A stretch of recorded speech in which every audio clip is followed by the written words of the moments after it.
Assalamualaikum warahmatullahi wabarakatuh. Saya Andini Nurkolisa, A1 Ilmu Hukum Universitas Mataram 2020, D1A0248. Di sini saya akan memaparkan materi tentang lembaga kemasyarakatan atau lembaga sosial. Teman-teman, kalian tahu nggak sih apa itu lembaga sosial atau lembaga kemasyarakatan?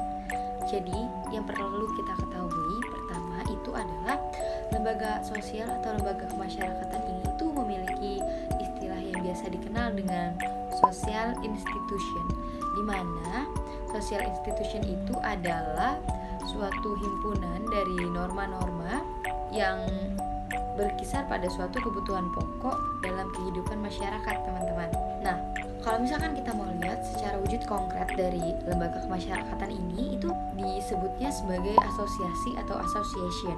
Kemudian, kalau menurut para ahli Guy Robert McClever dan Charles H. Page yang mengartikan bahwa lembaga kemasyarakatan ini tuh sebagai tata cara atau prosedur yang telah diciptakan untuk mengatur hubungan antar manusia yang berkelompok dalam suatu kelompok kemasyarakatan yang dinamakan asosiasi. Contoh dari lembaga kemasyarakatan ini bisa dilihat kalau di desa itu ada Linmas, ada RT RW, dan Posyandu. Kalau misalkan secara universal yang kita kenal adalah Universitas Mataram, Universitas Indonesia, Universitas Pajajaran, itu termasuk dalam lembaga kemasyarakatan di bidang pendidikan, teman-teman. Nah, selanjutnya, apa sih fungsi dari lembaga kemasyarakatan ini? Nah, fungsinya itu yang pertama, menjaga keutuhan masyarakat, kedua, pedoman dalam bertingkah laku, menghadapi masalah dalam masyarakat terutama menyangkut kebutuhan pokok, ketiga, merupakan pedoman sistem pengendalian sosial di masyarakat. Nah, kalau misalnya kita bingung cara membedakannya bagaimana, lembaga kemasyarakatan ini memiliki ciri-ciri khususnya.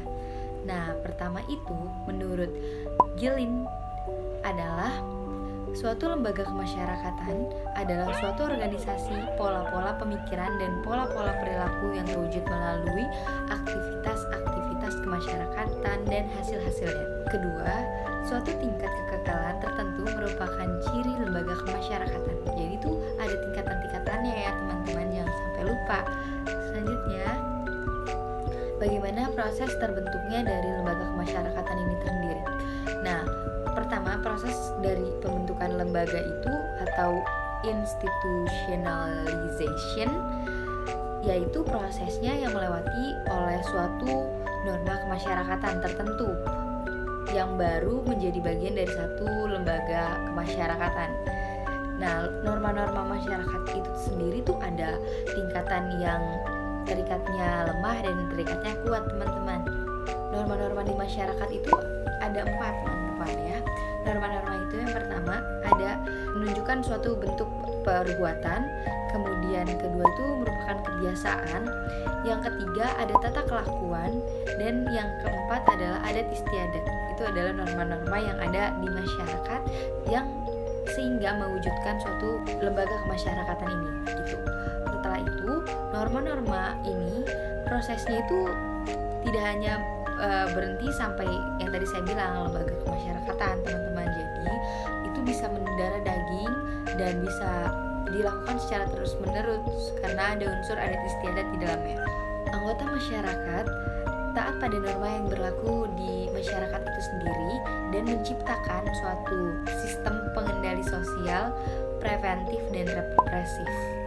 Nah, selanjutnya cara-cara mempelajari lembaga kemasyarakatan. Yang pertama itu bisa secara analisis dari segi historisnya atau bisa dikatakan dari segi sejarahnya. Kedua, analisis komparatif atau dari masyarakat yang berlainan dikumpulkan menjadi satu lalu dianalisis. Yang ketiga, secara fungsional antara lembaga satu dengan lembaga yang lainnya. Saya kira itu saja yang bisa saya sampaikan terkait lembaga kemasyarakatan. Kurang lebih mohon maaf. Wassalamualaikum warahmatullahi wabarakatuh.